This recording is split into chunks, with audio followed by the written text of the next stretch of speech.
Welcome to my channel think and grow.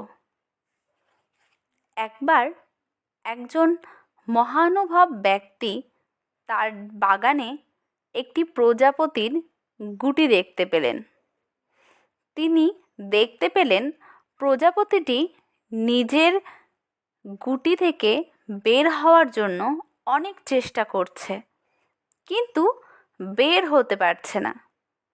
সদ্য জন্মানো প্রজাপতিটি অনেক চেষ্টা ও পরিশ্রম করছে, কিন্তু যে ডিম বা গুটি থেকে সে জন্মেছিল সেটি থেকে সে কোনোভাবেই তার বাকি শরীরটাকে বের করতে পারছে না।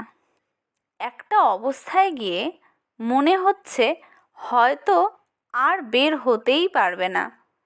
সে দাপাদাপি করেও থেমে গেছে। এই দৃশ্য দেখে লোকটির অনেক মায়া হলো এবং সে গিয়ে গুটির বাকি অংশটি একটি কেচি দিয়ে কেটে প্রজাপতিটিকে বের করে ফেলল। কি মনে হচ্ছে, লোকটি প্রজাপতির উপকার করেছে, তাই না? আসলে আপাত দৃষ্টিতে এটি উপকার বলে মনে হলেও প্রজাপতিটি সবচেয়ে বড় ক্ষতি করল লোকটি।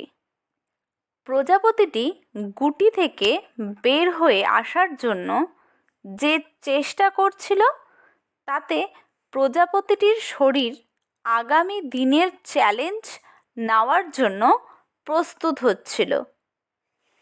তার ডানা ঝাপটানোর ফলে গুটিতে থাকা ঈশ্বর প্রদত্ত তরল পদার্থ তার ডানা শক্ত হতে সাহায্য করছিল।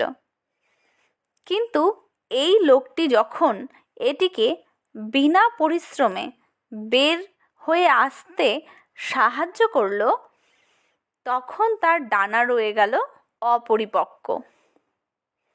তাই প্রজাপতিটি বাকি জীবনে কখনোই আর ঠিক মতো উড়তে পারেনি, কারণ তার ডানা উড়ার জন্য যথেষ্ট মজবুত ছিল না।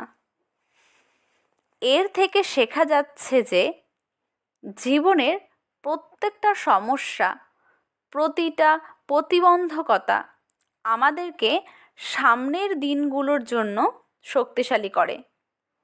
কষ্ট ছাড়া বড় হওয়া যায় না।